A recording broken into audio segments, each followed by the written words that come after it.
వాడి సమాజానికి వాడి ప్రజలకు వాడు చెప్పుకో తప్పదు కదా. అందులో ప్రపంచమంతా చూసింది కదా. ఈసారి వార్ఫేర్ వేరు, ఈసారి వీడియోలతో సహా వార్ కనబడుతుంది కదా. సో అందువల్ల ఏ ఎక్స్ప్లెనేషన్ అవసరం లేదు. మన మిలిటరీ సుపీరియారిటీ ప్రపంచం చూసింది, అయినా అది కూడా అవసరం లేదంట. ఎందుకంటే పాకిస్తాన్ నేచర్ రీత్యా అప్పర్ హ్యాండ్ ఉంటే ఊరుకునే దేశమే కాదు. ఇది చరిత్రలో ప్రతిసారి చూసాం. అప్పర్ హ్యాండ్ ఉంటే యుద్ధం ఆపే నేచర్ ఆ దేశమే యుద్ధం మీద బతుకుతాం కదా. ఆ దేశమే భారత్ వ్యతిరేకతతో బతుకుతుంది. అలాంటి దేశం ఎట్లా ఆపుతుంది యుద్ధము? వాడు ఓడిపోతున్నప్పుడే యుద్ధం ఆపుతాడు, గెలిచేటప్పుడు అసలు ఆపే నేచరే కాదు కదా. భారత్ పాకిస్తాన్ల మధ్య యుద్ధం అయితే ప్రస్తుతానికి ఆగిపోయింది. కానీ ట్రంప్ అంటూ ఉన్నారు, సార్ ఈ యుద్ధాన్ని నేనే ఆపాను, వాణిజ్య బెదిరింపులతో వాళ్ళిద్దరిని కూడా ఈ రెండు దేశాలని దారికి తీసుకొచ్చాను, యుద్ధం ఆపకపోతే వాణిజ్యం ఉండదని హెచ్చరించాను, ఉన్న పళంగా కాల్పుల విరమణ పాటించాలని ఆదేశించాను, భారత్ పాక్ అణుయుద్ధాన్ని నివారించాను, లేకుంటే కోట్లాది మంది చనిపోయేవారు, భారత్ పాక్ ప్రధానులు పరిస్థితిని అర్థం చేసుకున్నారు అంటూ ట్రంప్ చెప్పుకొచ్చారు. సార్ నిన్న ప్రధాని మోదీ జాతిని ఉద్దేశించి చాలాసేపు మాట్లాడారు. ఎక్కడా కూడా పాకిస్తాన్ పీచమణిచాము, ఇక మీదట పద్ధతి మార్చుకోకపోతే ఏ రకంగా ట్రీట్మెంట్ ఉంటుంది అనేది మాట్లాడారు తప్ప అమెరికా ప్రస్తావన కానీ ట్రంప్ ప్రస్తావన కానీ తీసుకురాలేదు. కానీ ట్రంప్ మాత్రం నేనే ఆపేశాను అని చెప్పి క్లెయిమ్ చేసుకుంటూ ఉన్నారు. ఎలా చూడండి? అంటే ట్రంప్ ఏదో 100% కాదు. అమెరికా దేశాధ్యక్షుడు ట్రంప్ మ్యావరిక్ కావచ్చు, ట్రంప్ అన్ప్రెడిక్టబుల్ కావచ్చు, కానీ Trump is the president of the United states. President of the United states claim చేస్తున్నాడు నా జోక్యం వల్లనే ఇది ఆగింది అని. దాంతోపాటు నేను కశ్మీర్ పైన మధ్యవర్తిత్వం కూడా చేస్తాను అంటున్నాడు. అన్నిటికన్నా అవమానకరం ఏంటంటే నేను వాణిజ్యం చేయనని బెదిరిస్తే బెదిరిపోయారు, నేను నజరానా పలికితే లొంగిపోయారు,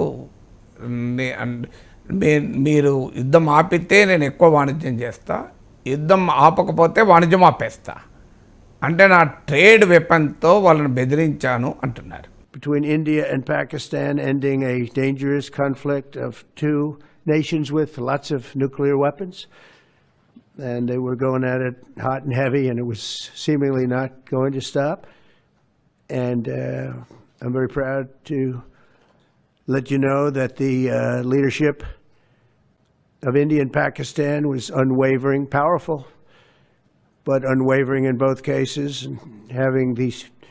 They really were, from the standpoint of having the strength and the wisdom and fortitude to fully know and to understand the gravity of the situation. And we helped a lot. And we helped also with trade. I said, come on, we're going to do a lot of trade with you guys. Let's stop it. Let's stop it. If you stop it, we're doing trade. If you don't stop it, we're not going to do any trade. People have never really used trade the way I used it. That I can tell you. And all of a sudden they said, I think we're going to stop. అందువల్ల ఈ trade కొరకు భారతదేశం యుద్ధ భూమిలో సాధించిన upper hand పైచేయిని వదులుకుందా? America బెదిరింపులకు, America జోక్యానికి, America ఆదేశాలకు యుద్ధ భూమిపై క్లియర్గా మనకు వచ్చిన మిలిటరీ సుపీరియారిటీని వదిలేసుకున్నామా అనే ప్రశ్న ట్రంప్ మాటలు లేవనెత్తుతున్నాయి. ఇప్పటికీ కూడా మీకు పెద్ద ఎత్తున ప్రజల్లో ఉండే అనుమానము, ప్రశ్న ఏంటంటే కాల్పులు ఎందుకు ఆపాము?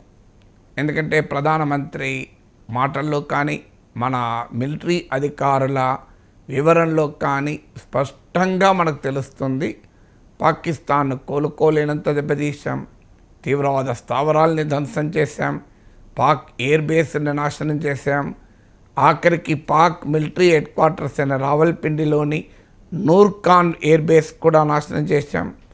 భారతదేశం పాకిస్తాన్ పైన తీవ్రమైన నష్టాన్ని ఇంపోజ్ చేస్తే భారతదేశ ఎయిర్ డిఫెన్స్ వ్యవస్థ పాకిస్తాన్ క్షిపణుల్ని, డ్రోన్లను సక్సెస్ఫుల్గా ఆపేసింది. మన నావీ కరాచీని కూడా గురిపెట్టింది.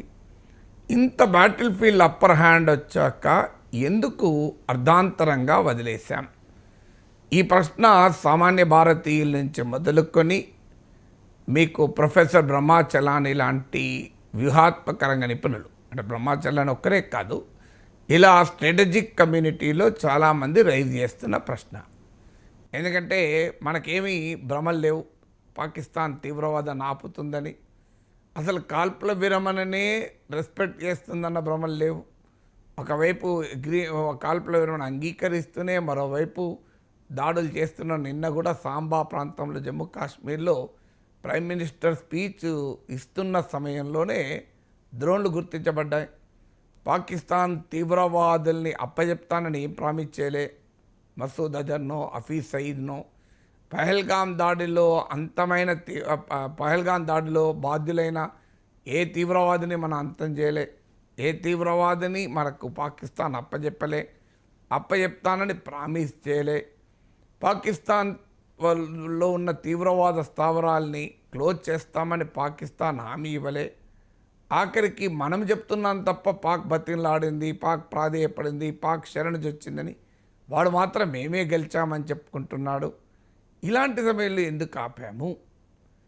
సో క్లియర్గా ఇప్పుడు మనం 1971లో వార్ ఆపాము. అప్పుడు 90,000 మంది పాకిస్తాన్, మోర్ దెన్ 90,000 సోల్జర్స్ భారతదేశానికి సరెండర్ అవుతూ ఇన్స్ట్రుమెంట్ ఆఫ్ సరెండర్ పైన పాకిస్తాన్ అధికారి సంతకం చేశాడు. ఆ ఫోటో కూడా ఇప్పటికీ ఉంది, మీరు గూగుల్లో కొడితే వచ్చేస్తుంది. Pakistan army surrendering to Indian forces in 1971 అని కొడితే వస్తుంది. చాలా పాపులర్ ఫోటో. నిన్న మొన్నటి దాకా మన ఆర్మీ చీఫ్ కూర్చున్న ప్లేస్లో వెనకాల ఉండేది. ఈ మధ్యనే దాన్ని ఎందుకో తొలగించి వేరే ఫోటో పెట్టారు. సో ఇంత క్లియర్ సరెండర్ 1971లో మనం వెనక్కి తగ్గామంటే పాకిస్తాన్ సరెండర్ అయినాక వెనక్కి తగ్గాం. ఇప్పుడు ఎందుకు వెనక్కి తగ్గాం? మనకు బ్యాటిల్ ఫీల్డ్లో వచ్చింది. ఈ ప్రశ్నలు కోట్లాది మంది భారతీయుల్ని వేధిస్తున్న ప్రశ్న. ఈ ప్రశ్నల వల్ల సోషల్ మీడియాలో ఈ ప్రశ్న నరేంద్ర మోడీని అడిగే ధైర్యం లేక పెద్ద ఎత్తున రైట్ వింగ్ ట్రోల్స్ ఆర్మీ అడుగుతున్నది కూడా వేరే వాళ్ళేం కాదు. ఈ ప్రశ్నలు అడుగుతున్నది మోడీని అభిమానించే జనం, భారతీయ జనతా పార్టీని అభిమానించే పరివారమే అడుగుతున్నారు, వేరే వాళ్ళు అడుగుతలేదు ఇది. సో అడుగుతున్నది ఏంటి, మరి ఇంత మంచి అవకాశాన్ని ఎందుకు వదులుకున్నాం? ఎంతకాలం ఇలా పాకిస్తాన్ సంగతి తేలుస్తామన్నాం కదా, పాక్ ఆక్రమిత కశ్మీర్ను మనం స్వాధీనం చేసుకుందాం అనుకున్నాం కదా, పాక్ ఆర్మీని కోలుకోలేని దెబ్బతీద్దాం అనుకున్నాం కదా, అసీం మునీర్ కూడా పక్కకు జరగలేదు కదా, మరి వాట్ డిడ్ వి అచీవ్, ఏం సాధించాం అనే తీవ్రమైన ప్రశ్నలు సోషల్ మీడియాలో వస్తున్నాయి.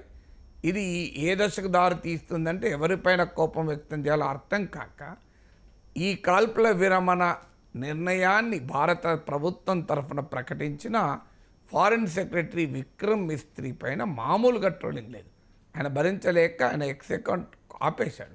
ఆయన ఫ్యామిలీని, ఆయన కూతుర్ని అటాక్ చేయడం మొదలుపెట్టారు. అంటే మోడీని అడిగే ధైర్యం లేక, అడగటానికి అవకాశం లేక.